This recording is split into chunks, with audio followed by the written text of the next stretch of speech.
Dilemin pür xoşe her dem bitereye Ez dixwazim te bibînim her roj û her saet Tu gulê minî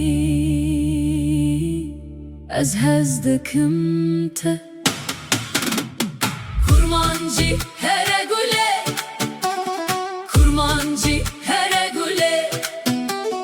Were ba min dilê min Kurmancî here gulê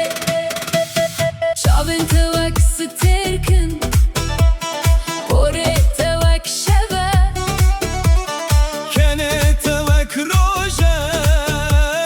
Tu bedewiya minî Tu gulê minî Ez hez dikim te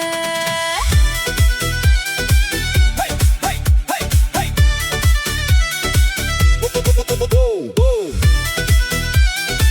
Hey, hey, hey, hey.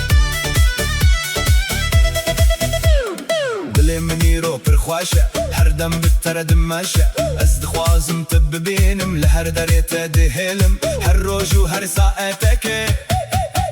Tu di bîra minî her deqeyê Kurmancî here gulê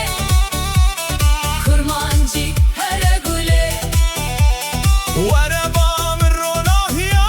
min Kurmancî here gulê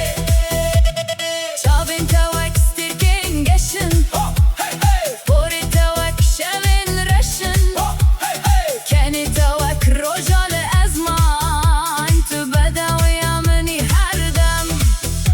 Tu gulê minî di nav baxan de Ez hez dikim te di her gavê de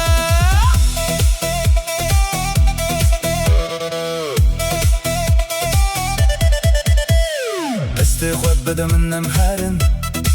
Li ser çiyanem bi hev re bigerin Eşqa me wek çemê firatê ye Her di meşe û nara weste Tu yî jiyana min tu yî derman Ji bo te ez didim hemû ferman Kurmancî here gulê Kurmancî here gulê Were